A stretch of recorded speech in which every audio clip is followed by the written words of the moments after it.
So again, guys, good morning. So, meron lang gustong i-share sa inyo na isang napakagandang story, and talagang may kakapulutan natin ng wisdom pagdating dito sa Book of Acts from chapter 6 hanggang chapter 8. Okay.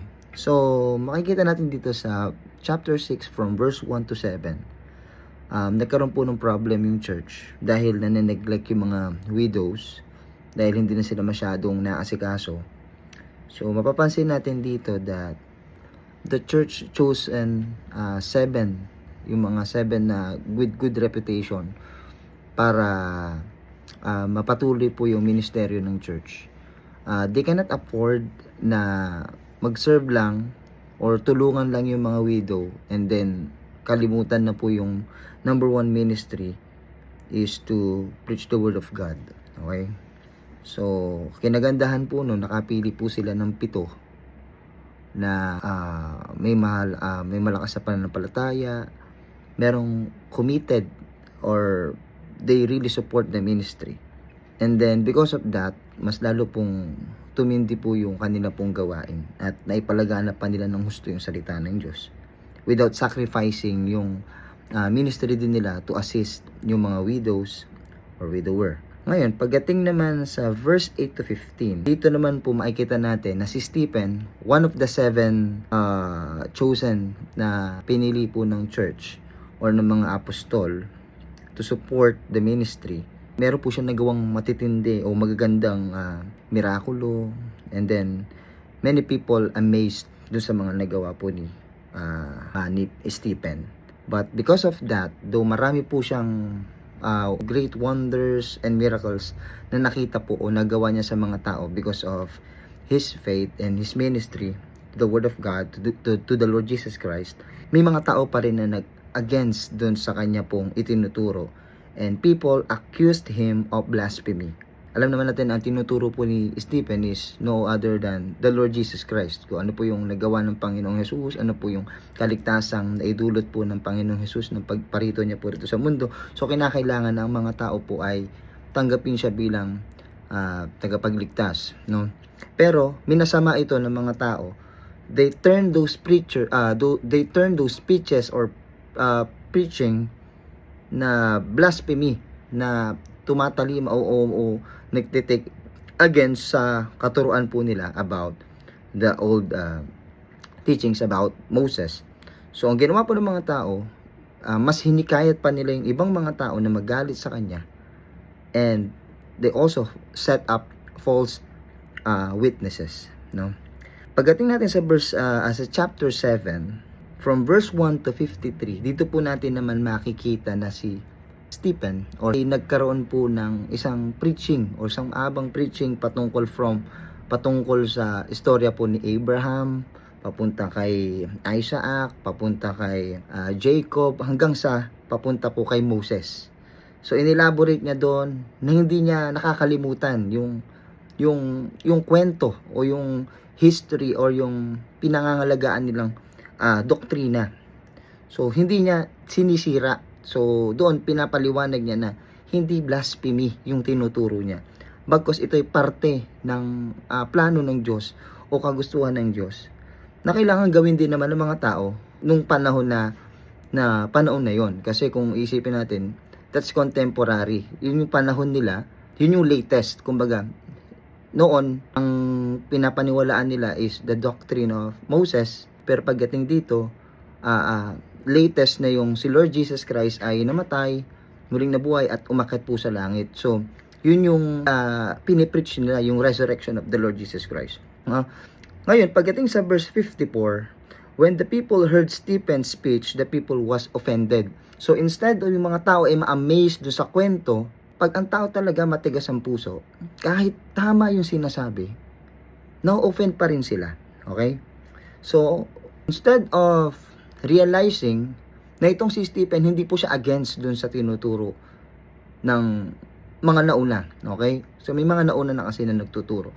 Tinuturo nila si Moses, tinuturo nila yung mga ibang patriarchs, but he included i-include the Lord Jesus Christ na kailangan din nilang malaman. Dahil ito yung pinaka-essence kung bakit dumating ang Panginoon, kundi iligtas ang sanlibutan. Okay? But verse 54, when the people heard Stephen, yung mga tao po nagalit, and they cast Stephen out of the city and stoned them. So ang ginawa po nila, nag-create sila ng kaguluhan. They kinast out nila si Stephen sa masakit na pangyayari. Si Stephen po ay namatay. Siya po ay binato. Okay?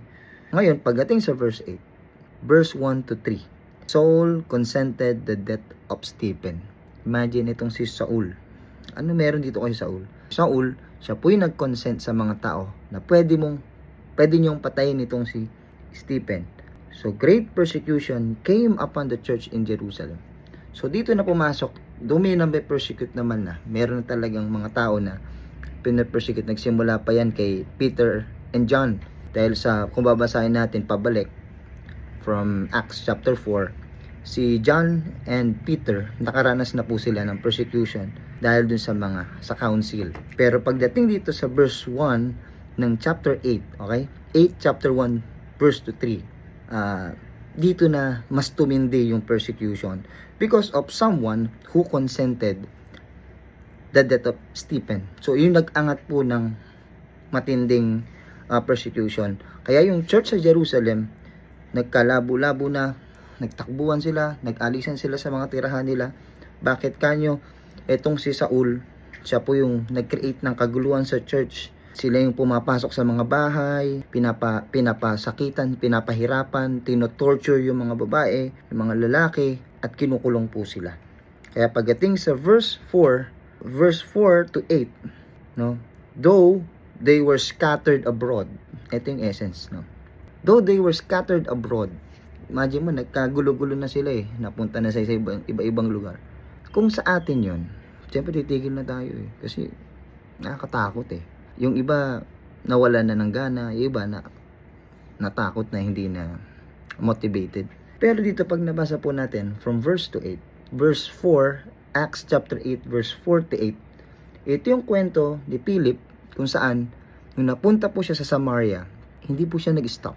Verse 4, therefore that they were scattered abroad, went everywhere preaching the word. So kahit saan po sila napunta, nagkasabog-sabog sila, saan sila napunta, hindi po sila nag-stop to preach the word of God. Kaya itong mga tao sa Samaria, marami po ang naligtas. Kaya kung babasahin mo ito sa verse 8, and there was a great joy in that city. Ngayon, bakit ko po ito kinakita? Medyo mahaba po yung yung introduction ko yan. Pero ang point ko lang po dito mga kapatid, kahit anong dahilan na tayo po ay malayo sa ating mother church, wag po natin kakalimutan yung trabaho natin is to preach the word of God. Hindi necessarily you're a pastor, hindi necessarily you have an office sa isang church, pero ang essence po natin is to preach the word of God. Ito mga kapatid, hindi pa nangyayari sa atin.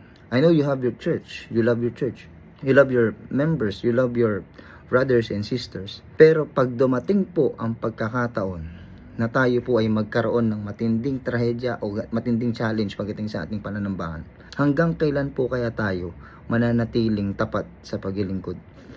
Itong mga taong ito, nakaranas po sila ng pagpatay. Nasampulan po si Stephen. No?